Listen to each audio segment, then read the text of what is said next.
थोड़ी थोड़ी बातें करूंगी बहन जी कि देखिए कितना आसान है ना इनके लिए, सुबह पैंट बुशर्ट पहनिए और चल दीजिए। और हमारे लिए कितना मुश्किल है ना कि अगर मैक्सी पहन के सो रहे हैं तो सुबह उठे हैं तो सास ससुर सामने जाना है तो फिर 5 मीटर लंबी साड़ी पहनिएगा।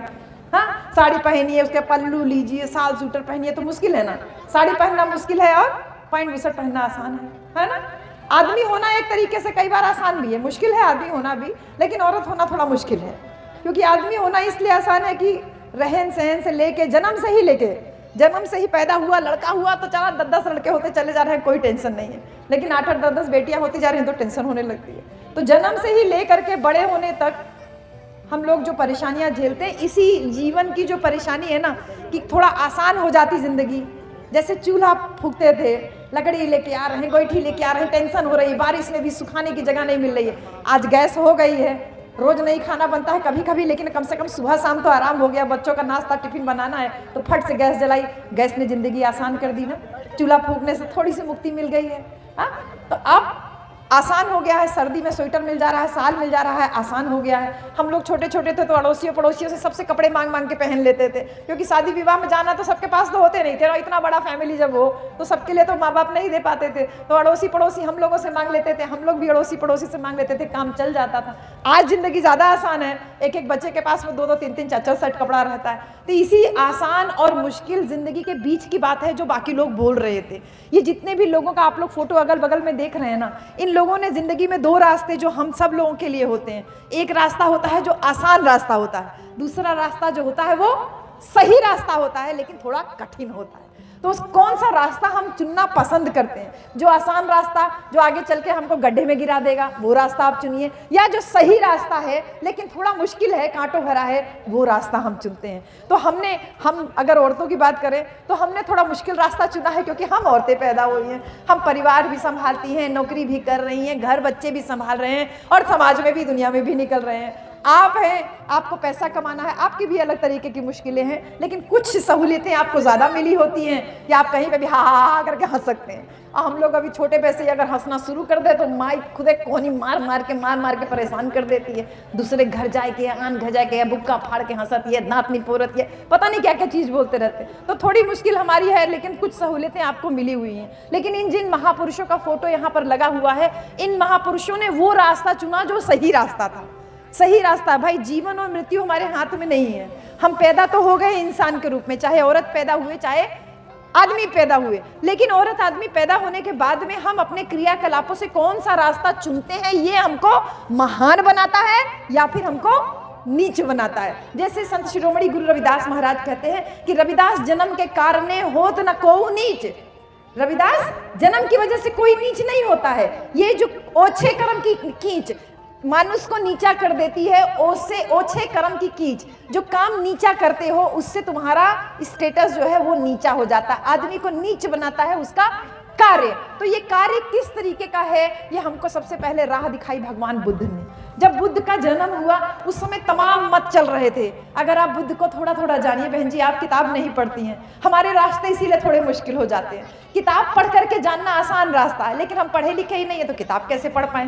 और जब किताब नहीं पढ़ते हैं तो किसी ने बता दिया यहाँ जाके माथा टेकिए, वहाँ जाके फूल चढ़ाइए, यहाँ जाके करिए तो ये हो जाएगा वो हो जाएगा, हम करने लगे। बाद में पता चला उससे तो कुछ होता ही नहीं है। गाँव में कोई बच्चा पढ़ गया, डॉक्टर इंजीनियर बन गया, कलेक्टर बन गया, तो लगता अरे ये तो इनकर माई तो कब्बो पूजनी ना है, कब्बो कुछ ना कहीं नहीं देखा, तब उनका लड़का डॉक्टर इंजीनियर हो गया। हमान पूरा जिंदगी बिता दे, नहीं कुछ नहीं मिले। तो जब पढ़ाई से रास्ता गुजरता है, यानी कि बुद्धि से होकर रास्ता गुजरता है, तो हम सही और गलत का फैसला कर लेते हैं। बुद्ध ने सबसे पहले राह दिखाई। उनके समय में तमाम लोग थे जो लंबा लंबा चुटिया रखे थे, बड़ा बड़ा जटा रखे थे, पानी में डुबकी लगा के रखते थे, महीनों भोजन नहीं करते थे, एक पैर पे खड़े रहते थे, सूरज में नंगे बदन खड़े हैं। ऐसे तमाम तरीके से लोग पूजा उपासना कर रहे थे कि उनको भगवान की प्राप्ति होगी। लेकिन बुद्ध ने धारा से विपरीत जाकर के जो सही रास्ता था वो उन्होंने चुना। बुद्ध ने कहा मैं कभी भूखा नहीं रहूंगा। मैंने भूखा रह के देख लिया, बुद्ध ने भूखा रह के भी देख लिया कि शायद भगवान मिलते हो। देखा उन्होंने कि भूखा रहने से भगवान नहीं मिलते। बुद्ध पानी में डुबकी लगा के भी रहे कई कई दिन तक कि हो सकता है कि इससे भगवान मिलते हो जैसे बाकी लोग कर रहे थे। बुद्ध ने देखा कि डुबकी लगा के रहेंगे तो ज्यादा दिन मर ही जाएंगे पानी के अंदर ही, जब मर जाएंगे तो भगवान कहाँ से मिलेगा, कैसे पता चलेगा, ज्ञान कैसे मिलेगा।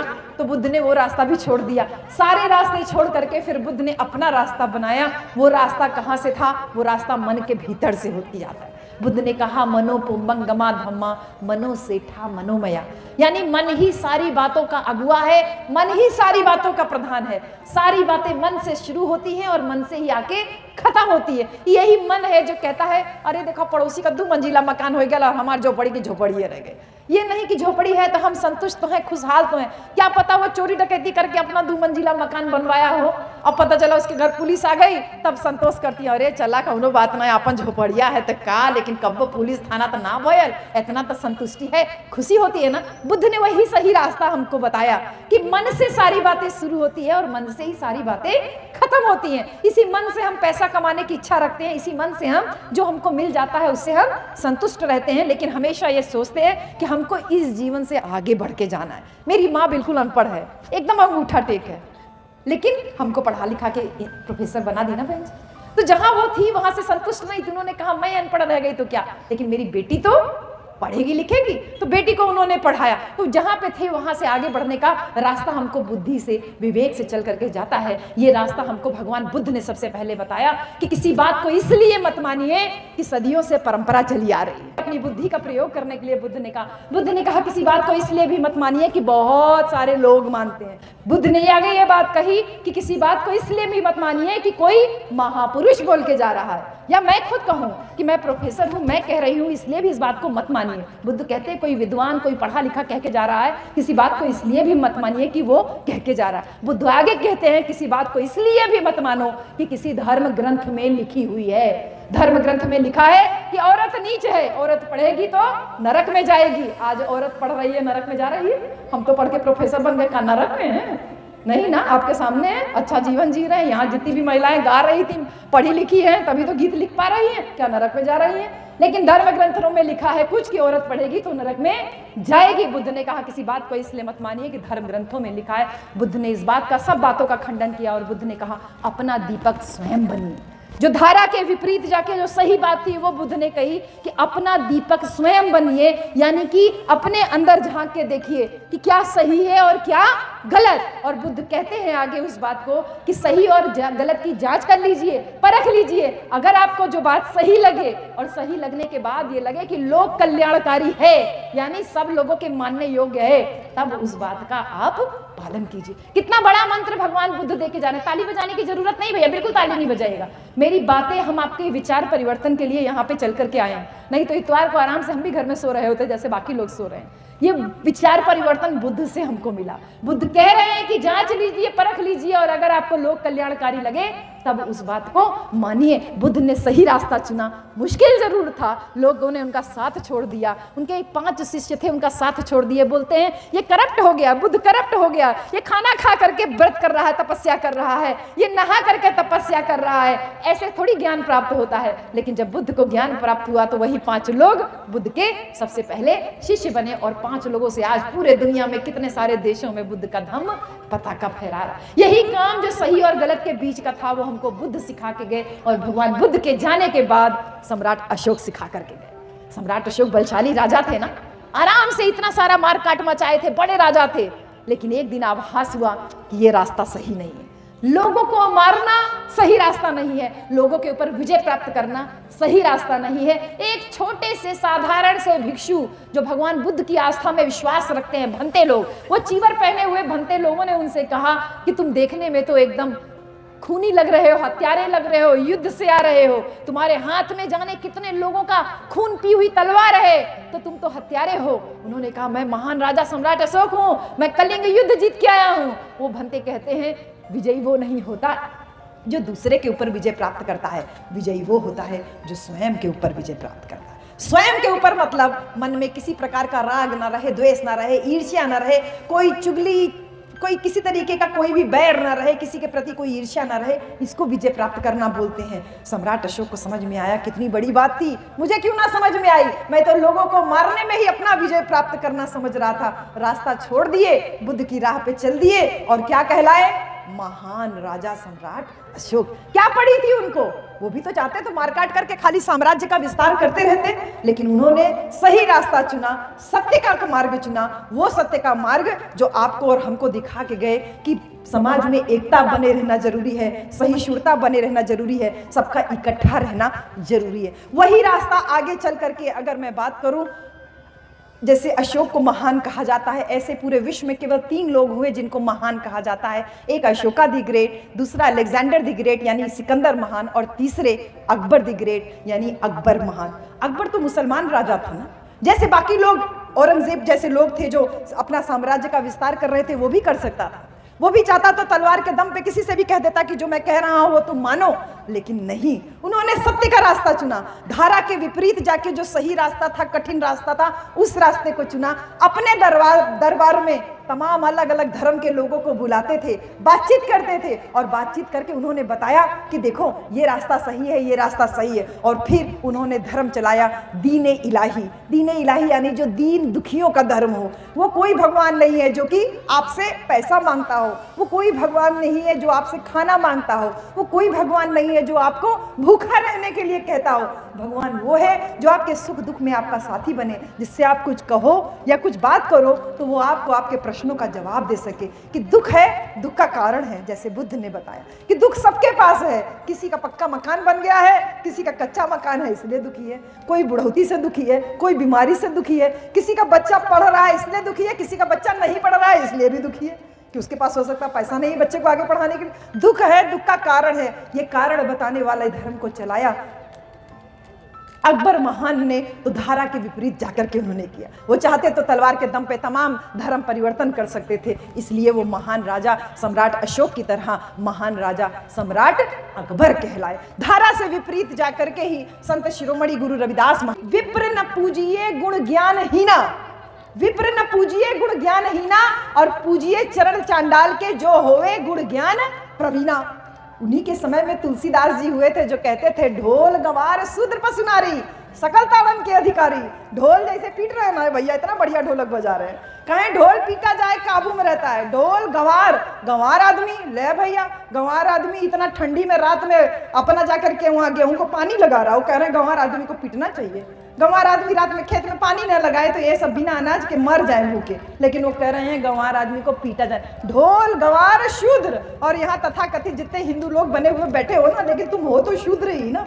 हमारे लाल प्रताप भैया तो अपने नाम के ही आगे शूद्र लगा लेते, हम सहमत नहीं है इस चीज से, लेकिन शूद्र बोल रहे, शूद्र यानी जो नीची जाति का है उसको पीटा जाना चाहिए। और फिर उनकी हमसे आपसे पता नहीं कौन सी दुश्मनी थी, बोले औरत को भी पीटना चाहिए। जैसे ढोल पीटा जाए काबू में रहता है, गंवार पीटा जाए काबू में रहता है, शूद्र पीटा जाए, वैसे औरत को भी पीट के रखना चाहिए। और उन्हीं के समय में रविदास जी पैदा हुए, वो कह रहे हैं कि विप्र मत पूजिए जो होवे गुण ज्ञान हीना, कि अगर ऊंची जाति में तुम पैदा हुए हो लेकिन तुम्हारे पास ज्ञान नहीं है तो विप्र यानी ब्राह्मण को मत पूजिए जो कि गुण ज्ञान के हीन हो। और तुलसीदास जी एकदम उल्टा कहते हैं कि पूजिए विप्र गुण ज्ञान हीना, और पूजिए न चांडाल जो होवे गुण ज्ञान प्रवीणा। एकदम उल्टी बात एक ही समय पे दो लोग कह रहे हैं। तो सूरदास जी ये रविदास जी चाहते तो सूरदास या तुलसीदास हो सकते थे ना, लेकिन उन्होंने सत्य कहने का साहस लिया, सत्य कहने का साहस लिया और कहा कि ऐसे व्यक्ति का चरण नहीं छूना चाहिए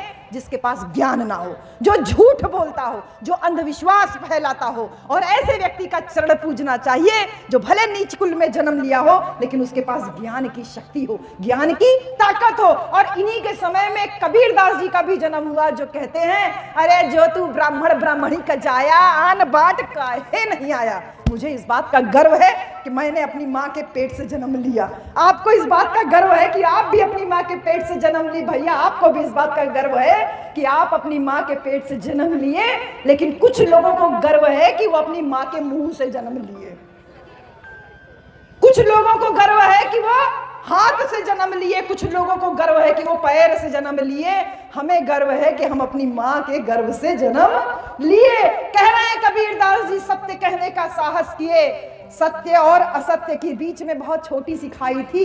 एक रास्ता आसान था, धारा में बह जाना, जैसे सब लोग जा रहे हैं, लेकिन वो बुद्ध का रास्ता चुनते हैं। कहते हैं किसी बात को इसलिए मत मानो कि बहुत सारे लोग मान रहे हैं। वो कह रहे हैं अरे जो तू ब्राह्मण ब्राह्मणी का जाया, अरे यहाँ ने बाट का है नहीं आया, क्यों नहीं तू और किसी दरवाजे से पैदा हुआ जहां से सब पैदा होते, वहां से तू क्यों पैदा हुआ। कितना साहस रहा होगा कबीर दास जी के अंदर जब उन्होंने ये बात कही। और उसी समय पे जब तमाम जगह पे पत्थर को लोग पूज रहे हैं, गुलामी की जो परिभाषा देते हैं कबीर दास जी, कहते हैं गुलामी का क्या मतलब है कि किसी पत्थर को भगवान मान लेना गुलामी है, किसी पत्थर पे फूल चढ़ाना गुलामी है, किसी पत्थर पे पानी चढ़ाना गुलामी है, मूर्ति को पूजना गुलामी है, किसी पहाड़ को पूजना, पेड़ को पूजना, लकड़ी को पूजना, बिना बहस किए किसी बात को स्वीकार कर लेना, ये गुलामी है। और इसीलिए कबीर दास जी दावे के साथ कहते हैं, क्या कहते हैं, पाथर पूजे हरि मिले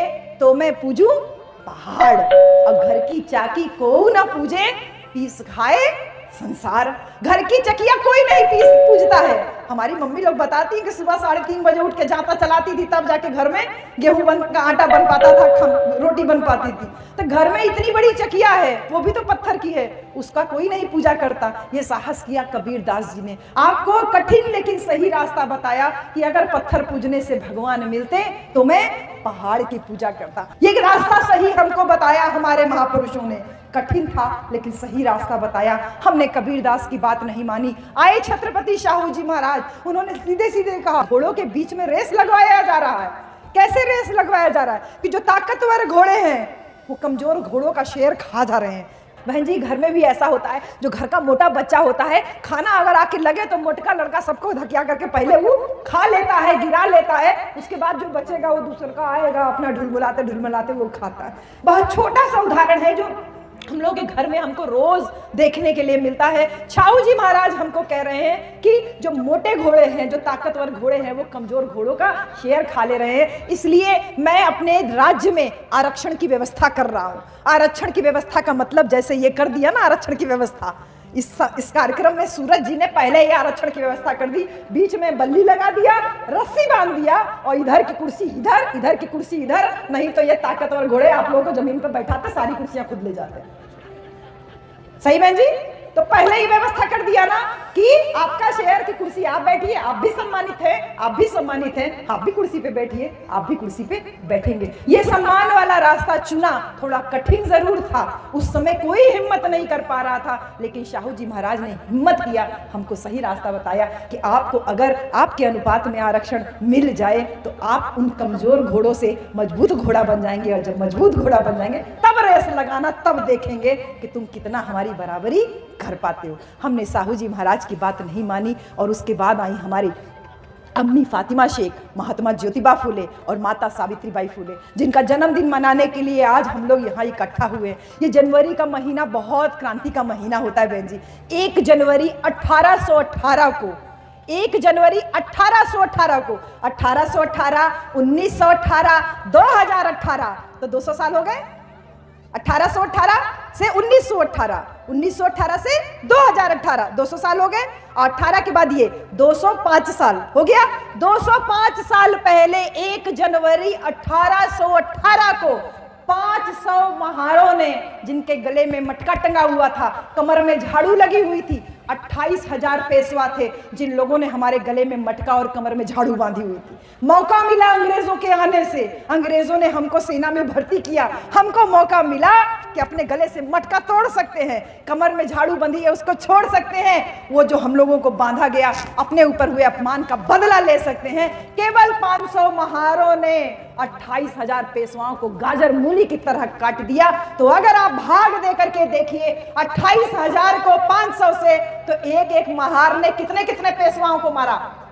56 इंच का सीना तो भैया आपका और हमारा था, क्योंकि हमने आपको नाको चने चबवा दिए थे 1818 में। और आज जब इधर आ रही थी, वैसे तो हमेशा आती हूँ तो कुछ ना कुछ देखती ही रहती हूँ, रास्ते में चलती हूँ तो, लेकिन अभी आ रही थी तो एक ट्रक के पीछे वो बड़ा सा पता नहीं क्या होता है, उसका गरारी जहाँ बना होता है, गोल सा होता है, उसके पीछे एक राक्षस का मुंह बना हुआ था, होता है ना, देखती है ना, लिखा रहता है बुरी नजर वाले तेरा मुंह काला है, हम अपना मकान बनवाते हैं, पक्का ईंट सीमेंट गारा से बढ़िया से मजबूत मकान बनवाते हैं और उस मकान पे पुताई करवाते हैं, पीओपी लगवाते हैं, ग्रिल लगवाते हैं, दरवाजा खिड़की सब लगवाते हैं, नीचे टाइल्स लगवा देते हैं, गार्डन बना देते हैं और उसके बाद एक ठो बड़का मटका टांग देते हैं।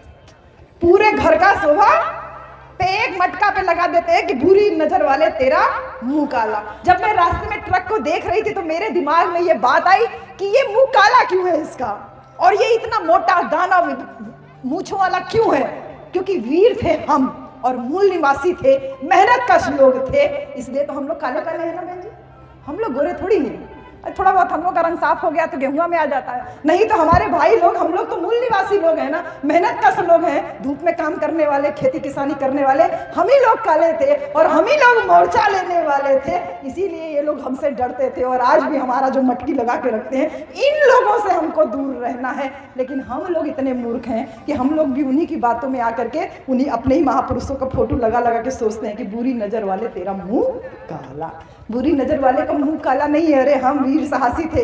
हम लोगों ने अपने बहन बेटियों की इज्जत की रक्षा के लिए हथियार उठाया, हम लोगों ने अपनी जमीन की रक्षा के लिए हथियार उठाया, हम लोगों ने अपने मान सम्मान को सुरक्षित रखने के लिए हथियार उठाया। हम वीर थे, हम साहसी थे, हम योद्धा थे और इसीलिए हमको कहा गया पेरियार रामास्वामी नायकर। पेरियार का मतलब ही होता है वीर साहसी योद्धा। हमारे नामों के आगे लगा पेरियार रामास्वामी नायकर, पेरियार ललाई सिंह यादव। पेरियार का मतलब होता है वीर साहसी योद्धा, क्योंकि रामास्वामी नायकर की पुस्तक को हिंदी में अनुवाद किया था ललाई सिंह यादव ने, जो किताब लिखी थी सच्ची रामायण की चाबी, जिसको कि हाई कोर्ट ने जब्त कर लिया था, सरकार ने उस पर मुकदमा कर दिया था, लेकिन ललाई सिंह यादव ने मुकदमे को पूरा अपने खर्चे से मुकदमा लड़ा, जीता। और सच्ची रामायण की चाबी में जो बातें लिखी हैं वो पूरी तरीके से सत्य है। हाई कोर्ट ने मुकदमा जीता उन्होंने और उसके बाद हाई कोर्ट ने सरकार के ऊपर जुर्माना लगाया। और उसके बाद जब पेरियार रामास्वामी नायकर की डेथ हुई तो लखनऊ में एक सभा चल रही थी, वहां जब लोग रोने लगे, अरे हमारा अगला पेरियार कौन, अगला पेरियार कौन, तो ऐसे ही भीड़ में से आवाज आई, अगला पेरियार ललाई सिंह यादव, ललाई सिंह यादव, ललाई सिंह यादव। तब नाम पड़ा पेरियार ललाई सिंह यादव के नाम के आगे लगा पेरियार। ये हमारे महापुरुषों का जीवन है जिन्होंने सत्य की राह चुनी, और तुम लोग अपने आप को उनका वंशज कहते हो किस मुंह से, अगर उनकी बात ही नहीं मानते हो तो। 1 जनवरी 1818 का वो क्रांति का इतिहास, भीमा कोरेगांव का स्वर्ण का इतिहास लिखा गया। 56 इंच का सीना गर्व से हम बोल सकते हैं। और वो जनवरी में ही 3 जनवरी को माता सावित्रीबाई फूले का जन्म हुआ, जिन्होंने कभी भी वो रास्ता नहीं चुना कि औरत पढ़ेगी तो नरक में जाएगी। छोटी सी थी, इनके हाथ में बाइबल लग गया, क्योंकि बाइबल फ्री में बांटा जाता था इनके समय में। बाइबल वाले लोग यानी ईसाई लोग अच्छे से भोजन कराते थे, छुआछूत नहीं मानते थे, तो इनके हाथ में भी किताब लगी। उस किताब को, क्योंकि पढ़ी लिखी नहीं थी, किताब को पलट पलट के देख रही हैं। अपने पिताजी से आके पूछ रही हैं कि पिताजी इस किताब में क्या लिखा है, इतना सुंदर सुंदर चित्र बना है। पिताजी किताब हाथ से छीन लेते हैं, बोलते हैं ना ना ये तेरे मतलब का नहीं है, औरतें नहीं पढ़ती वढ़ती हैं। लेकिन मन में इच्छा थी कि पढ़ना है। शादी हो जाती है, ज्योतिबा फुले से शादी होती है। शादी के बाद महात्मा ज्योतिबा फुले अपनी पत्नी को पढ़ाते हैं। धारा के विपरीत गए ना, उस जमाने में औरतें पढ़ नहीं रही थी, लेकिन अपनी पत्नी को पढ़ाए। लेकिन धारा के विपरीत जाने का उनको नतीजा भुगतना पड़ा, खामियाजा भुगतना पड़ा। तथा कथित मनुवादी लोग आए, बोले कि आपका बेटा आपकी बहू को पढ़ा रहा है, औरत पढ़ेगी तो नरक में जाएगी, अगर तुमने अपने बेटे को नहीं रोका अपनी बहू को पढ़ाने से तो हम तुम्हारा बहिष्कार कर देंगे, तुम जाति से निकाल दिए जाओगे, तुम्हारा हुक्का पानी बंद हो जाएगा। 2 रास्ते थे गोविंद राव फुले के सामने, ज्योतिबा फुले के पिताजी के सामने 2 रास्ते थे। एक सही रास्ता चुनना जो कि कठिन था, दूसरा आसान रास्ता चुनना जो कि जैसे लोग कह रहे हैं वैसा करो। उन्होंने आसान रास्ता चुना। गोविंद राव फुले ने दुनिया के साथ गए और उन्होंने अपने बेटे से कहा कि तुम अपनी औरत को नहीं पढ़ाओगे। ज्योतिबा फुले ने कहा मैं अपनी औरत को पढ़ाऊंगा, आपको जो करना है कर लीजिए। ज्योतिबा फुले ने दूसरा रास्ता चुना जो कठिन था, उन्होंने कहा मेरी औरत पढ़ेगी। बोले औरत पढ़ेगी तो चल तू निकल जा, मैं जाति का बहिष्कार नहीं झेल पाऊंगा, तू निकल जा मेरे घर से। बड़े खानदान में जन्मे, रईस खानदान में जन्मे ज्योतिबा फुले और सावित्रीबाई फुले को घर से निकाल दिया जाता है। एक रईस खानदान में जिसने कभी मेहनत ना किया हो, वो उसको घर से निकाल दिया जाए तो धारा के विपरीत जाने का काम किया। साहस नहीं छोड़ा, मेहनत किया, सब्जी बेचा, फल बेचा, मजदूरी किया, लेकिन पिताजी के सामने घुटने नहीं टेके कि अपनी औरत को नहीं पढ़ाऊंगा। उन्होंने औरत को पढ़ाया और फिर उसी बीच में उनकी मुलाकात हुई। वो जो सबसे किनारे फोटो लगा है, सबसे किनारे इधर फोटो लगा है, बहुत सम्मान से हम आपका नाम लेते हैं, हमारी अम्मी फातिमा शेख। ये नीले रंग की साड़ी में बिना बिंदी वाली जो एक महिला दिखाई दे रही है, कितना साहस रहा होगा। मैं आज महिलाओं की, मुस्लिम महिलाओं को चैलेंज भी करती हूँ इस बात के लिए कि आप आज नकाब में रहती हो, अपने आप को इतना ढक के और इस तरीके से काम करने का कोशिश करती हूँ। आपको, हमको सबको शिक्षा लेनी चाहिए। हमारी प्रेरणा की स्रोत हैं अम्मी फातिमा शेख, जिन्होंने उस समय इतना क्रांति वाला काम किया कि ज्योतिबा फुले और सावित्रीबाई फुले ने जब पहला स्कूल खोलने के लिए कदम बढ़ाया तो उनके पास जमीन नहीं थी। हमारी अम्मी फातिमा शेख और भाई उस्मान शेख ने अपने घर को दिया कि तुम हमारे घर से स्कूल चलाओ, और हमारी अम्मी फातिमा शेख माता सावित्रीबाई फुले के साथ में प्रथम शिक्षिका बनी। यानी औरत पहले तो पढ़ नहीं पा रही थी, औरत पढ़ गई और अब औरत पढ़ के बाकी औरतों को पढ़ाने का काम कर रही।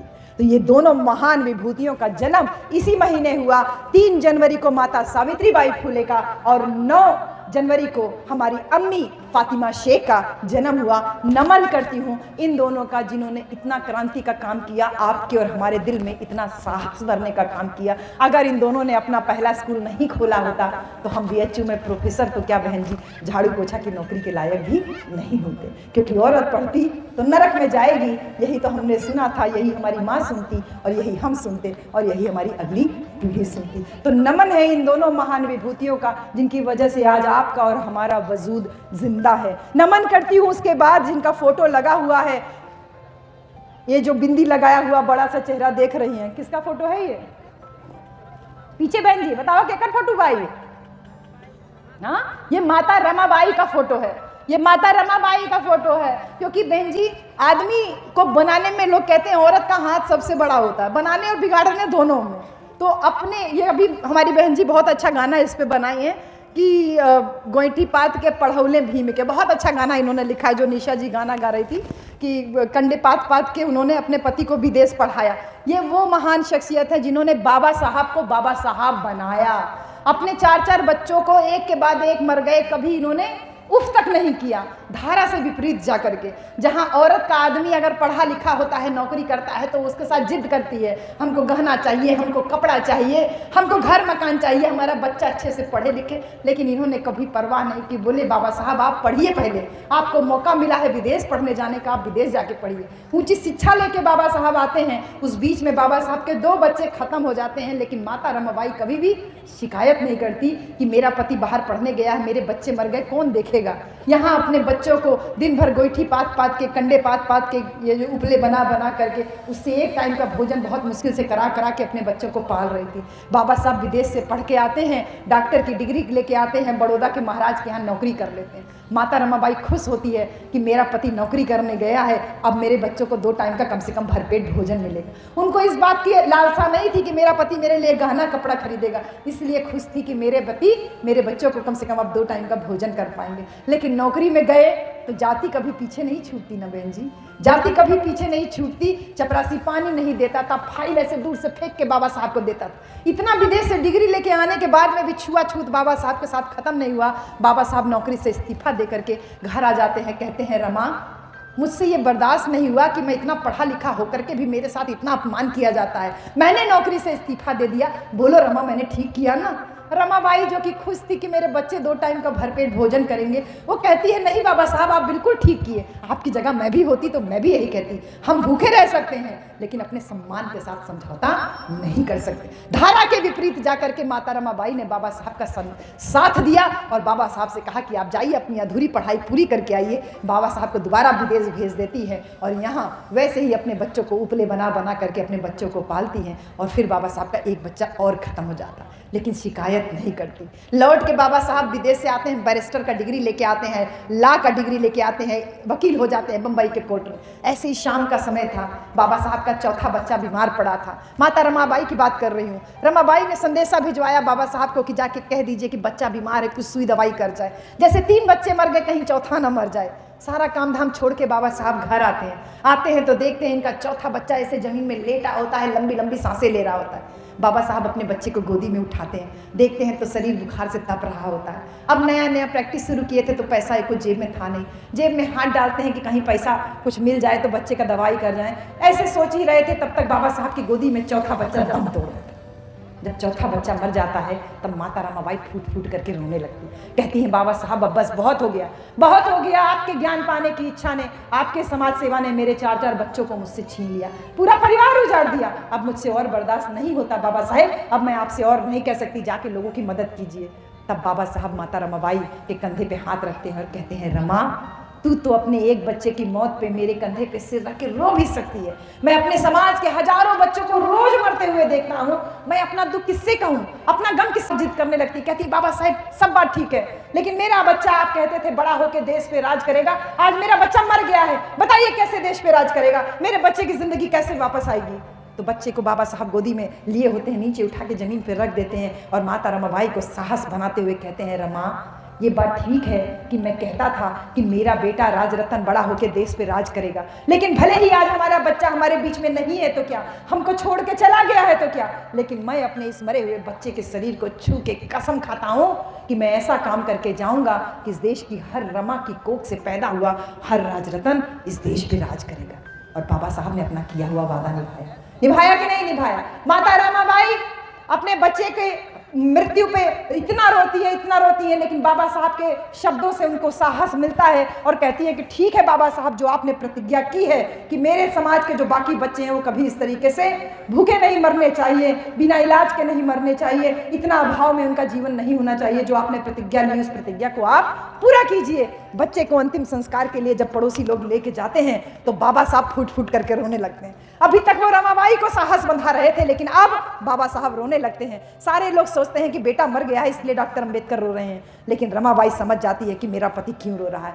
पति अपनी साड़ी पहनी होती है, फटी हुई साड़ी होती है, साड़ी का आंचल फाड़ती हैं, बच्चे की लाश पे कफन डालते हैं और कफन डाल के बच्चे को अंतिम संस्कार के लिए लेके जाते हैं। जब लौट के आते हैं तब बाबा साहब से रमाबाई कहती हैं बाबा साहब, आप इसीलिए रो रहे थे ना कि आपके पास पैसे नहीं थे बच्चे की लाश पे कफन डालने के लिए। तो बाबा साहब कहते हैं हाँ रमा, मैं इसलिए तो रो रहा था कि आज मेरे पास मेरे बच्चे की लाश पे डालने के लिए कफन का पैसा नहीं है, लेकिन मैं इसलिए ज्यादा रो रहा था कि जिन लोगों के लिए, जिस समाज के लिए मैं इतना त्याग कर रहा हूँ, इतना संघर्ष कर रहा हूँ, क्या मेरे जाने के बाद मेरे समाज के लोग इसका मोल समझेंगे कि इसको भुला देंगे, ये सोच करके मैं ज्यादा रो रहा था। तो रमाबाई अब बाबा साहब को कहती हैं नहीं बाबा साहब, समझेंगे समझेंगे, आप परेशान मत होइए, अपने रास्ते से कभी पीछे मत हटिएगा, जो आपने काम ठाना है उस काम को आप आगे बढ़ाते जाइए। मैं आपसे पूछती हूँ, आज माता रमाबाई की जयंती मनाने के लिए अगर हम लोग यहाँ पर इकट्ठा हुए तो जो प्रॉमिस माता रमाबाई ने बाबा साहब से किया था, बाबा साहब ने रमाबाई से किया था, क्या आप और हम आज उस प्रॉमिस को याद रख पाए हैं? याद रख नहीं पाए हैं। याद रखा है केवल भाई लाल प्रताप यादव जी ने, जिन्होंने आज हम लोग को देखिए बच्चे की लाश पे कफन का पैसा नहीं जुटा पाए, लेकिन हम लोग आज हमारे घर में कोई मरता है, चाहे छोट बड़े मनई मरे, चाहे आदमी मरे, औरत मरे, 1 घंटा 2 घंटा तो रोते हैं, उसके बाद क्या शुरू हो जाता है, कहिया काज हो होई, कहिया भोज होज खियावल जाई। लेकिन मैं धन्यवाद करती हूँ हमारे भाई लाल प्रताप यादव जी का कि जिन्होंने बाबा साहब की असली संतान होने का न केवल दावा किया बल्कि इसको सत्य के रूप में गांव गांव पहुंचा रहे हैं और कह रहे हैं कि तुम लोग जो अपने जीते जी माँ बाप को 1 गिलास पानी नहीं दे पाते हो, बहन जी शहर में मकान बना लेंगे, यही जौनपुरे में होगा, अगर यहाँ गाँव है और जौनपुर यूनिवर्सिटी में नौकरी करते होंगे तो यूनिवर्सिटी के पास जमीन लेके वहाँ मकान बनवा लेंगे, गाँव नहीं घूम के आते। तो ये कि जो गांव जीते जी अपने माँ बाप को 1 गिलास पानी नहीं पिला पाते, वो लोग मरने के बाद 1000 रुपया, 5000 रुपया, 10,000 रुपया, 50,000 रुपया, लाख लाख रुपया का मृत्यु भोज खिलाते हैं, पूड़ी खिलाते हैं, कचौड़ी खिलाते हैं, गुलगुला खिलाते हैं, तमाम भोज खिलाते हैं। और खाने के बाद गाँव के लोग क्या कहते हैं, ए हो पूड़ी मोट बनल रहा, ए हो खीर में नमक ना पता चलत रहा। ये हो सब्जी में इतना मिर्च रहल कि निक्के ना लग। यहाँ हमार माई दादा मर गई ने इन्हन के सब्जी पूरी में नमक और चीनी और तेल कुल कम दिखा। यही तो हो रहा भैया। उस खाने को खिलाने से कोई फायदा हो तब तो खाइए। लाल प्रताप जी ने इस बात को समझा और गांव गांव घूम करके मृत्यु भोज बहिष्कार का प्रतिज्ञा आपको दिला रहे हैं। मेरे भाइयों, जितनी जल्दी अपने महापुरुषों की रास्ते पे पहुंच जाओगे उतनी जल्दी ही हमारे आपके महान होने का रास्ता चल जाएगा। हम और आपके महान होने का मतलब कि हमारी अगली पीढ़ी तक उस संघर्ष का बीज पहुंच जाएगा। ये माता रमाबाई अपने बच्चों की परवाह नहीं किए, बाबा साहब अपने बच्चों की परवाह नहीं किए, उन्होंने हमारी मुक्ति का रास्ता दिया। वो समझ गए कि इतना बड़ा संविधान लिखा लेकिन फिर भी उनको क्या कहा जाता है? दलितों के मसीहा डॉक्टर भीमराव अंबेडकर, चमारों के नेता डॉक्टर भीमराव अंबेडकर। यही हमारे पिछड़ी जाति में और बाकी जातियों में कह दिया गया कि ये नीच लोगों के देवता है, नीच लोगों के ये बस भला किए हैं, बाकी किसी का भला नहीं किए हैं। बाबा साहब इस बात को समझ गए और इसीलिए उन्होंने कहा कि मैं हिंदू पैदा हुआ, ये मेरे बस की बात नहीं, मैं हिंदू मरूंगा नहीं, ये मेरे बस की बात है।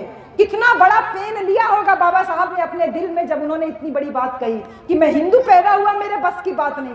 मेरे बस की बात नहीं थी क्योंकि समाज का ताना बाना ऐसा था, ऊंच नीच की व्यवस्था ऐसी थी, लेकिन आज मैं पढ़ लिख गया हूं तो मैं हिंदू मरूंगा नहीं। और ये बात बाबा साहब ने कहा कि 14 अक्टूबर 1956 को हम सब लोगों को भगवान बुद्ध की शरण में लेके गए, क्योंकि बुद्ध धर्म की यही पहचान, मानव मानव एक समान। ये बाबा साहब हमारे लिए करके गए, लेकिन हमें समझ में नहीं आया। आज हमारे अखिलेश भैया जी जब मुख्यमंत्री बनते हैं तो ये लोग क्या बोलते हैं? तथाकथित ऊंची जाति के लोग, अहिरन के तो बुद्धि है ना होला, ई कुल का राज उज करे, बोलते हैं कि नहीं?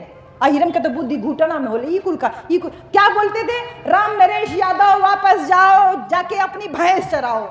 ऐसे ऐसे बातें मुख्यमंत्री के लिए बोली गई। राम नरेश यादव जी जिस समय उत्तर प्रदेश के मुख्यमंत्री बने थे, कुछ लोगों ने ये नारा दिया, राम नरेश यादव वापस जाओ, जाके अपनी भैंस चराओ। मुख्यमंत्री होते हुए मुख्यमंत्री के लिए कहा जा रहा है कि जाओ भैंस चराओ। अखिलेश भैया मुख्यमंत्री हुए तो इन लोगों ने क्या किया? अखिलेश जी जिस दिन मुख्यमंत्री का पद छोड़े, घड़ा भर गंगा जल मंगा के बनारस से उनका घर धुआया गया कि नहीं धुआया गया? मुख्यमंत्री आवास को लखनऊ में धुआया गया। यानी कि हमारे अखिलेश भैया मुख्यमंत्री के पद पे रह के उस आवास में रहे तो वो आवास अपवित्र हो गया। बहन जी मुख्यमंत्री बनी तो क्या बोला गया? चमैनिया बैठ गई है। ऐसे नहीं ना बोलना जाता रहा भैया, ऐसे नहीं ना बोलते, आज भी बोलते। अभी जब पिछला चुनाव हुआ था गठबंधन वाला 2019 का, लाल प्रताप जी, मैं खुद प्रत्यक्ष गवाह हूं इस बात की कि बनारस में हमारा वोट है। बनारस की गलियों में तथाकथित नेता घूम रहे थे, स्पेशली यादव और पिछड़ी जाति की बस्तियों में पैर छू रहे थे और कह रहे थे, काकी हो चमैनिया के प्रधानमंत्री बनेगू, चमैनिया राजा बनी, तुहन लोग नीच हो जाइबू, धर्म खतरे में ना होई। ना भैया, धर्म खतरे में ना होए चाहिए, चमैनिया प्रधानमंत्री ना बनाए तो का करे गए? तो बहनी काकी ए पे वोट दिहल जाई, ए पे वोट देबू तो चमैनिया प्रधानमंत्री बन जाए। कितना खतरा है इस विचारधारा से, कितना खतरा था हमारे बाबा साहब की विचारधारा से, लेकिन हमने बाबा साहब की बात नहीं मानी। तो बहन जी मुख्यमंत्री बनी, बोले चमैनिया जो है बैठ गई है। बहन जी प्रधानमंत्री का दावेदार बनी, बोले चमैनिया प्रधानमंत्री बनी। हमारे समझ में नहीं आया, बाबा साहब बरसों पहले समझ में आ गया था। उन्होंने कहा अगर बराबरी चाहते हो, सम्मान चाहते हो तो उस धर्म को छोड़ना होगा जिसने तुमको नीच बना के रखा, क्योंकि इसी धर्म की वजह से ये जाति है जिसकी वजह से आप और हम अहीर ढोपासी कितनी जातियों में हम लोग बटे हुए हैं। बाबा साहब हम सबको बुद्ध की शरण में लेके गए और कहा कि बुद्ध की शरण में सब लोग एक बराबर होते हैं। इस डर को दूर करने का साहस हमको दिया मेरे कर्पूरी ठाकुर जी ने दिया। कर्पूरी ठाकुर जिनका फोटो यहाँ लगा हुआ है। 24 जनवरी को इनका भी जन्मदिन था और आज 28 जनवरी है। आज से 4 दिन पहले इनका जन्म हुआ। बिहार में 2 मुख्यमंत्री रहे और इनके लिए भी कहा गया, अरे कर्पूरी कर्पूरा छोड़ो, गद्दी थामो उस तरह। कर्पूरी ठाकुर नाई बिरादरी में जन्मे, लेकिन छात्र जीवन से ही लगातार सक्रिय रहे राजनीति में कि अपने जो अति पिछड़े लोग हैं, अपने जो पिछड़े समाज हैं, अपना जो दलित समाज है, इसको कैसे शासन सत्ता में भागीदारी दी जाए। इनके पास एक बार इनके बहनोई जी आए, ये मुख्यमंत्री थे, बोले आप तो इतने बड़े प्रदेश के मुख्यमंत्री हैं, बिहार के मुख्यमंत्री हैं, हमारा भी कहीं सिफारिश कर दीजिए, हमको कहीं नौकरी मिल जाए। उनको तुरंत ये डांटे, कर्पूरी ठाकुर जी अपने बहनों को कहीं उठ के खड़े होइए और चले जाइए अब आराम से सम्मान से बाहर, और जाइए जा करके कोई काम धंधा खोजिए, मेहनत मजदूरी कीजिए। चले आए सिफारिश करने के लिए और फिर जेब में से 50 रुपया निकाल के दिए, कहें ये लो, अगर मेहनत मजदूरी ना कर पाओ तो ये लो 50 रुपया और उस तरह खरीद लो, पुश्तैनी धंधा नाई वाला वो जारी रखो। इतना महान व्यक्तित्व का जन्मदिन आज आप मना रहे हो मेरे भाई। ये वही कर्पूरी ठाकुर है जब मर गए बहन जी, इनके पास पक्का मकान नहीं था, पक्का मकान नहीं था। इनके घर की चौखट वही पुराने जमाने वाला खपरेल वाला मकान था। जब इनके घर पे एक बार प्रधानमंत्री जी पहुंचे तो उनका सर जब लड़ा, बोले अरे तू तो मुख्यमंत्री हो गया, अब तो अपना पक्का मकान बना ले, चौखट ऊंची कर ले। तब इन्होंने कहा जिस दिन मेरे समाज के हर व्यक्ति के घर की चौखट ऊंची हो जाएगी, मैं भी उस दिन अपना पक्का मकान और घर की चौखट ऊंची कर लूंगा। क्या इतना दम है आप लोगों में? आज इतना बोलने का साहस है मेरे भाइयों? एक मुख्यमंत्री होते हुए भी इतना साहस किया कि अपने राज्य में पिछड़ों और अति पिछड़ों के लिए अलग से आरक्षण की व्यवस्था की। वही कमजोर घोड़े मजबूत घोड़े के बीच का अंतर समाप्त करना चाहिए। इन्होंने तमाम वो काम किए तो लोगों की आंखों में खटकने लगे और कहा गया कर्पूरी कर्पूरा छोड़ो गद्दी थामो। उस तरह फटा हुआ कोट पहन करके ये ऑस्ट्रेलिया चले गए, ऑस्ट्रेलिया से तमाम दूसरे देशों में चले गए। तब इनको लगा, इनको कभी इस बात का एहसास नहीं हुआ कि मैं मुख्यमंत्री हूं तो मेरे पास अच्छा वाला कोट होना चाहिए। ये हमेशा बहुत साधारण जीवन जिए और उसी सादगीपूर्ण जीवन का आज लोग नाम तो जरूर बिहार में ले रहे हैं, लेकिन इनके पीछे चलने वाला एक भी आदमी हमको दिखाई नहीं दे रहा। तमाम लोग आज भी हैं जो इनके नाम पे राजनीति कर रहे हैं, लेकिन इनके जैसा व्यक्तित्व कोई देखने वाला नहीं है। ये साहस आ रहा है हमारे भीतर, हमारे महापुरुषों के संघर्ष से। आज जिनकी जयंती और मनाने के लिए हम यहाँ पर इकट्ठा हुए हैं, उनका एक फोटो आपने यहाँ पर लगाया हुआ है, फूलन देवी का। बहन जी, अपनी बच्चियों को पढ़ाइए लिखाइए, मजबूत बनाइए। अत्याचार हो तो अत्याचार के खिलाफ आवाज कैसे बुलंद करनी चाहिए वो सीखना है हमको फूलन देवी से। हमारी और कोई देवी नहीं है। 3-4 देवियां तो आपकी यही लगी हुई हैं, एक अम्मी फातिमा शेख, एक हमारी रमाबाई, एक माता सावित्री बाई और एक फूलन देवी। साक्षात देवियां आपके सामने लगी हुई हैं। इनके नाम पे व्रत करिए, इनके नाम पे भूखिए, इनकी पूजा करिए, ताकि बेटी आपकी पूछे ना माँ ये कौन है, बेटा भी आपका पूछे माँ ये कौन है। घर से कहिए ये वो फूलन देवी है जिसका 14 साल की उम्र में 20 ठाकुरों ने उसके साथ गलत काम किया। उसको नंगा करके पूरे गांव में घुमाया गया। 2 दिन बेहोश पड़ी रही। जब होश आया तो कहा जाता है औरत का मुंह काला हो गया है, जाके मर जाए, सुसाइड कर ले, खत्म हो जाए। लेकिन उसने साहस नहीं छोड़ा, उठी, पैंट बुशर्ट पहना, आसान कपड़ा चुना, पैंट बुशर्ट पहना जिससे कि वो दौड़ सके, भाग सके। गई चंबल में 1 महीना बंदूक चलाने का ट्रेनिंग लिया। आसान रास्ता नहीं था, कठिन रास्ता था।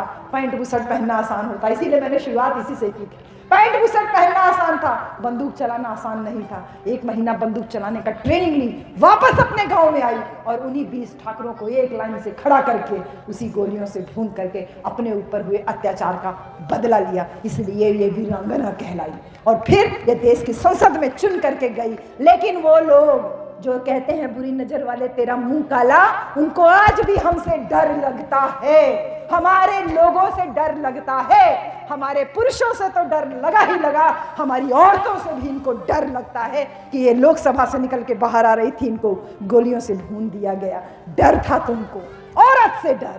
कहते हैं चूड़ियां पहन ले, तो चूड़ियां तो उनको पहनना चाहिए जिनको हमारे समाज में जन्मी इन वीरांगनाओं से डर लगता है। डर लगा इनको माता सावित्री बाई फूले से कि औरत को कैसे पढ़ा रही है। गोबर फेंका, कीचड़ फेंका, लेकिन वो डिगी नहीं। दूसरी साड़ी लेके गई, लेकिन पढ़ाने के लिए पीछे नहीं, मारने के लिए भेजा।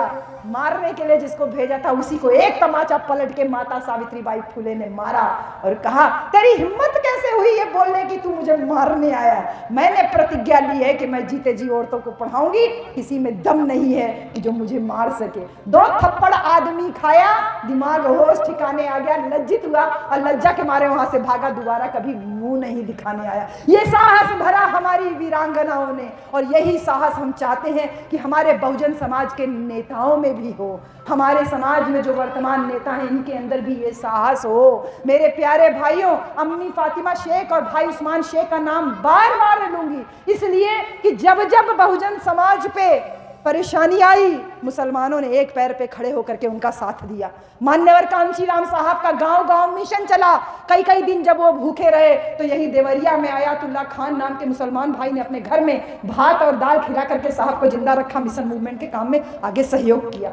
हमारा देश जब आजाद हुआ तमाम मुसलमानों ने अपना घर द्वार छोड़ा और कहा कि हम इस भारत देश में रहेंगे, ये भारत देश हमारी जन्मभूमि है, कर्मभूमि है, अपना देश छोड़ के दुश्मन देश पाकिस्तान हम नहीं जाएंगे। फिर भी कितनी आसानी से हर चुनाव से पहले, जैसे आज एक बड़ा माहौल बनाया जा रहा है एक धर्म विशेष के प्रति, उसी तरीके से चुनाव से ठीक पहले कभी मस्जिद के ऊपर आप झंडा फहरा दोगे तो आज मुसलमान भाई लोग इतना समझ गए हैं कि हमको दंगा फसाद नहीं करना है। इस बात के लिए मैं शुक्रिया करूंगी हमारे सभी मुसलमान भाइयों को जो यहाँ मौजूद हैं और जो जहाँ तक मेरी आवाज़ पहुँच रही है उन तक, कि हम आपको रोज़ अगर नमन करें तो भी कम है, क्योंकि आपकी वजह से आज हमारा वजूद है। बाबा साहब को जो संविधान लिखने का मौका मिला वो हमारे मुसलमान भाइयों की वजह से ही मिला। इसलिए जो जो लोग ये बोलते हैं कि मुसलमान गद्दार है, पाकिस्तान चले जाना चाहिए, हिंदू मुसलमान के बीच में दंगा फसाद फैलाने की जो कोशिश करते हैं बहन जी, उन सबको आपको और हमको सीधे सीधे जवाब देना है। हमारे नेताओं के दिमाग में ये बात बैठनी चाहिए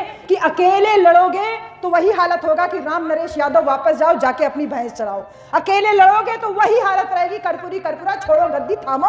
उस तरह इनकी हिम्मत कैसे पड़ती है ये बताइए? मुख्यमंत्री होते हुए हमारे बारे में इस तरीके से बोलने की हिम्मत कैसे पड़ती है? क्योंकि इन्हें पता है कि ये जातियों में बटे समाज को कैसे तोड़ के रखना है।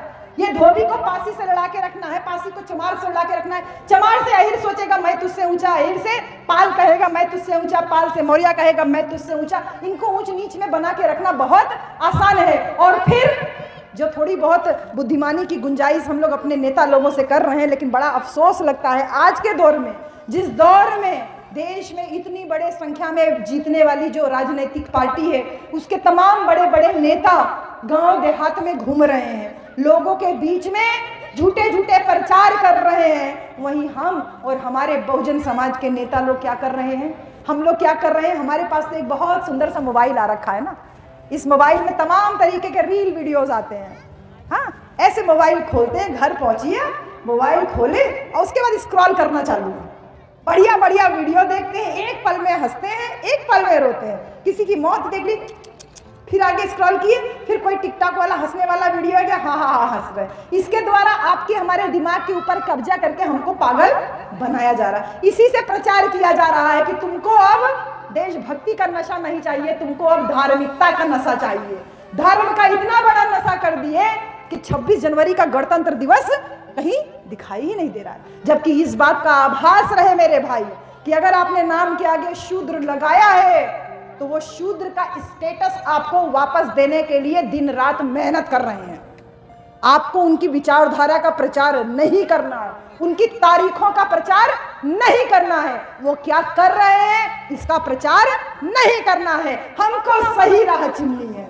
हम और आप आसान राह चुन रहे हैं, जो सब कर रहे हैं वही है। उनकी बातों को प्रचारित कीजिए, वो रास्ता नहीं चुनना है। हमें सही रास्ता जो थोड़ा कठिन है वो चुनना है। और सही रास्ता यही है कि अपनी विचारधारा का प्रचार करना है। और हमारी विचारधारा क्या है? हमारी विचारधारा ये पंचशील है। 5 शील कौन सा है? पाणातिपाता वेरमणि, अकारण हिंसा नहीं करेंगे, अदिन्न दाना वेरमणि, चोरी नहीं करेंगे, कामेशु मिच्छाचारा वेरमणि, व्यभिचार नहीं करेंगे, मूसावादा वेरमणि, झूठ नहीं बोलेंगे, और 5वां सुरा मेरा मज्जा पमाद ठाना वेरमणि, यानी कोई भी नशा नहीं करेंगे। ये पंचशील हमारी विचारधारा है। इस विचारधारा के प्रचार प्रसार में आपको हमको लगा करके काम करना, धीरे वाला काम है लेकिन सही रास्ता यही है। उन्होंने आसान रास्ता चुना, मूर्ख बनाने वाला। धर्म के नाम पे मूर्ख बना देना बहुत आसान है। सबको ले गए धर्म के नाम पे बहा करके।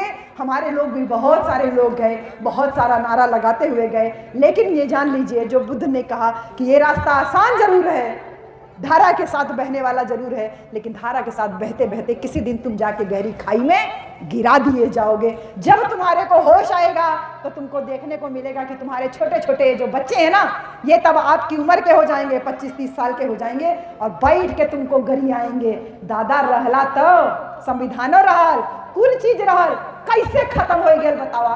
तू सुरती रगड़त रहला, तू बैठ के मोबाइल के रील वीडियो देखत रहला। जब काम रहल कि संविधान के बचावे के लड़ाई लड़े के रहल, जब काम रहल कि अपन विचारधारा का प्रचार करे के रहल, तब तू का करत रहला? यही बच्चे बड़े होकर के जब आपको गाली देंगे तो आपके पास जवाब नहीं होगा। इसलिए मेरे प्यारे बंधुओं, धारा के साथ में बहने की कोशिश मत कीजिए। अपनी विचारधारा के प्रचार प्रसार में एनर्जी लगाइए। और क्योंकि 24 का चुनाव एकदम खोपड़ी पे है और हमारे नेताओं के कान पे जू नहीं रेंग रही है, लेकिन इस बात को आप और हम जानते हैं कि अकेली उंगली को तोड़ पाना बहुत आसान होता है, अकेली उंगली तोड़ देना बहुत आसान होता है। और यही उंगली जब मुट्ठी बन जाती है तो किसी के मुंह पे मुक्का मारने लायक हो जाती है। मुट्ठी को कोई तोड़ नहीं सकता। इस एकता को जब आप और हम समाज होकर के समझ रहे हैं तो इन नेताओं के कान पे जू क्यों नहीं रेंग रही? तो हमारी और आपकी ये जिम्मेदारी है कि उत्तर प्रदेश में 2019 के चुनाव की तरह वापस गठबंधन होना चाहिए। क्या आप चाहते हो कि ये गठबंधन हो? क्या आप चाहते हो कि हाथी और साइकिल का गठबंधन हो? साहब कांशीराम पूरे जीवन यही काम किए, दलित, पिछड़ा और मुसलमान के ऊपर काम किए। कब तक सहोगे अत्याचार? ये जागो, दलित, पिछड़े और मुसलमानों को इकट्ठा करके जो कारवां साहब कांशीराम आगे लेके गए, बाद में नेताजी भी उस कारवां में जुड़ते गए, लेकिन कुछ मनीवादू लोगों के षड्यंत्र की वजह से कुछ एक कांड करा करके ये दोनों विचारधाराओं को अलग अलग बना दिया गया। जबकि अहि का मतलब संस्कृत भाषा में नाग होता है। अहिर लोग पहले से ही नागवंशी थे, आप भी नागवंशी, हम भी नागवंशी, लेकिन अहिर को चमार से लड़ा दिया गया। सरकार बनी साइकिल की, बोले कुल लाभ तो अहिर रह जाते हैं, तोहन के हाथे का लगत है। फिर जब साई हाथी की सरकार बनी, बोले कुल लाभ तो चमड़े खाए जाते हैं, तोहन के काम मिलत है, सब तो चमार ही ले जा रहे हैं। और धीरे धीरे हमको भी ये लगने लगा कि सही में चमार सब लाभ ले रहे हैं, अहिर सब लाभ ले रहे हैं। लेकिन ये बात शायद हम भूल गए कि राजनीति में किसी एक पार्टी को लेकर के या किसी एक जाति को लेकर कोई चुनाव जीता नहीं जा सकता। लेकिन हमारे दिल और दिमाग पे इसी मोबाइल, इसी टीवी, इसी रेडियो के द्वारा इतना कब्जा कर लिया गया कि साइकिल बोले तो अहिर और हाथी बोले तो चमार। तो ये जो बीच में खाई पैदा की गई है, इस खाई को पाटने का काम भाई लाल प्रताप जी आपके जैसे विद्वान जन कर सकते हैं, मैनेजर साहब आपके जैसे लोग कर सकते हैं, भाई सूरज जैसे लोग कर सकते हैं, नीरज जी आपके जैसे लोग कर सकते हैं, और यहाँ जितने बुद्धिजीवी लोग बैठे हो भाई आप लोग कर सकते हो। आपकी हमारी जिम्मेदारी है, रोज मैसेज करिए, इस गठबंधन को लेकर के रोज मैसेज कीजिए। क्योंकि ये समय ऐसा चल रहा है कि बिना गठबंधन के हमने चुनाव लड़के देख लिया ना, बिना गठबंधन के इसके पहले वाला लोकसभा चुनाव हमने लड़के देख लिया ना, क्या हालत थी। और उसके बाद गठबंधन करके भी देख लिया, तब भी हमने देखा। फिर दोबारा बिना गठबंधन के विधानसभा का चुनाव करके भी हमने देख लिया। भले 100+ सीटें आ गई हूँ भैया, लेकिन खुश होने की जरूरत नहीं है, क्योंकि दिया बुझने से पहले टिमटिमाता ज्यादा है। और जब राजा की जान तोते में बसी हुई है, जब ईवीएम मशीन लगी हुई है, तो बहुत ज्यादा खुश होने की जरूरत नहीं है। ये जान के रखिए कि जब राजा की जान तोते में है और तोते के खिलाफ आप कोई काम नहीं कर पा रहे हो, ऐसे में छोटे छोटे मैसेज रोज टाइप करो कि ये हाथी वाले और साइकिल वालों को एकजुट हो करके ही चुनाव लड़ना चाहिए। हम अपना प्रयास तो कर सकते हैं ना, नेताओं तक तो बात पहुंचानी ही पड़ेगी ना। भले उन्होंने डिक्लेयर कर दिया है तो क्या, लेकिन एक नेता से पूरा समाज नहीं है, समाज से नेता है, इस बात को ध्यान रखिएगा। समाज से नेता बने हुए हैं, नेताओं से समाज नहीं है। आज ये नेताओं की राजनीति हमारे ऊपर इतनी हावी हो गई है कि एक नेता माने पूरी पार्टी हमने मान के रखा, और उसी नेता का एक स्टेटमेंट हम मानने के लिए मजबूर है तो नहीं है। हम साहब कांशीराम के वंशज हैं, हम नेताजी मुलायम सिंह यादव जी के वंशज हैं। हमने हार मानना नहीं सीखा है। इस गठबंधन के लिए जब तक चुनाव की घोषणा नहीं हो जाती है, चाहे ट्विटर के माध्यम से, फेसबुक के माध्यम से, व्हाट्सएप मैसेजेस के माध्यम से, टेक्स्ट मैसेजेस के माध्यम से, मेरे प्यारे बच्चों, जो लोग तमाम नए डिजिटल क्रिएटर हो, जो लोग नई नई टेक्निक्स जानते हो, वो लोग आप लोग वापस साइकिल और हाथी के रूप में नया नया सिंबॉलिक बना बना करके रोज मैसेजेस का प्रचार करिए कि हमको एकजुट रहना है। और अगर तब भी ये गठबंधन नहीं करते हैं तो कम से कम दिमाग में सामाजिक गठबंधन तो हो ना। दो तरह का गठबंधन होता है ना, एक राजनीतिक गठबंधन, दूसरा सामाजिक गठबंधन। 19 वाले चुनाव में राजनीतिक गठबंधन तो हुआ, लेकिन सामाजिक गठबंधन नहीं हुआ। सामाजिक गठबंधन बोले तो इस तरीके के छोटे छोटे कार्यक्रमों के द्वारा समाज में एक जागरूकता फैलानी थी कि भैया गठबंधन का मतलब है कि हमारी सीट होगी या तुम्हारी सीट होगी, बटन हमको उसी के आधार पे दबाना होगा। नहीं तो ये प्रचार करके चमैनिया प्रधानमंत्री बन जाई, धर्म भ्रष्ट हो जाई, अहिर के बुद्धिए ना होला, इकुल कैसे राजपाट करिए, ऐसी ऐसी बातें फैला करके आपको हमको शासन सत्ता से हमेशा दूर रखने में कामयाब हुए हैं, आगे भी कामयाब हो जाएंगे। तो मेरे प्यारे बंधुओं, अंत में सिर्फ इतनी बात बोलूंगी कि इस कार्यक्रम का जो उद्देश्य है इन महापुरुषों की विचारधारा लोगों तक पहुंचाना, उसमें कितना सफल हम आज हुए हैं ये डिपेंड करेगा 2024 के इलेक्शन में। एकजुट रहिए, एकजुट हो करके ही वोट डालने में आपकी और हमारी भलाई है। नहीं तो ये हर तरह से आपको हमको ख़त्म करने का जो प्रयास कर रहे हैं 24 में, इनका एकदम जो कहते हैं ना ताबूत में कील ठोकने वाला काम, ये पूरा उसमें कामयाब हो जाएंगे। तो बहिनी का हमन वापस चाहते हैं कि शूद्र वाला ज़माना वापस आ जाए। जैसे शूद्र के जमाने में क्या था, जो शूद्र वाला यानी मनुस्मृति वाला काल था, तो अहिर भैंस चरा रहा था, कुर्मी खेत गोड़ रहा था, लोहार लोहा पीट रहा था, सुनार सोना पीट रहा था, चमार चमड़ा ढो रहा था, पासी सुअर चरा रहा था। क्या वापस अपनी जाति के पेशे में हम लोग लौटना चाहते हैं? नहीं चाहते ना। मेरे प्यारे प्यारे बच्चे बोल रहे हैं कि नहीं चाहते, क्योंकि ये जानते हैं कि संविधान से इनको कितना हक अधिकार मिला है। आपको समझने की ज़रूरत है। ऐसे कार्यक्रम और आप लोग गांव-गांव में आयोजित करते रहिए। हम अपना पूरा समय देने के लिए तैयार हैं, क्योंकि हम दोनों पति पत्नी ने यह प्रतिज्ञा की है कि हम अपनी ज़िंदगी में कोई भी अपने नाम पे कोई घर दुकान मकान कोई रुपया पैसा बैंक बैलेंस हम कुछ नहीं रखेंगे। हमारी शादी को 13 साल हो गए, हमने ये भी तय किया कि हम अपना कोई परिवार भी नहीं रखेंगे। हम पूरा तैयारी के साथ में इस फील्ड में उतरे हुए हैं। हमारा उद्देश्य चुनाव लड़ना नहीं है, हमारा उद्देश्य नेता पैदा करना है। हमारा उद्देश्य समाज में जो एकता है इसको किसी तरीके से तोड़ने वाला जो भी प्रयास है उसको ख़त्म करना है।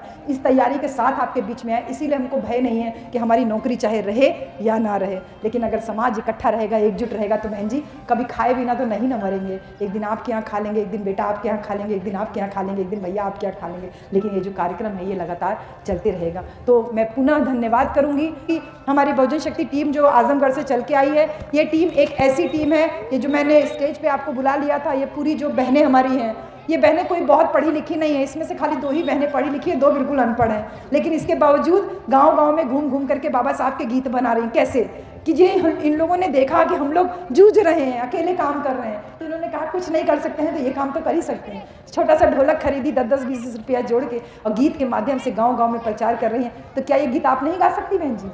गा सकती है ना। और एक गीत 2 गीत गाना कोई बड़ा काम तो नहीं है, कोई इतना बड़ा आकाश भी नहीं हो जाएगा अगर हम लोग ये काम करेंगे। तो इन बहनों को धन्यवाद जो वहाँ से चल के आए।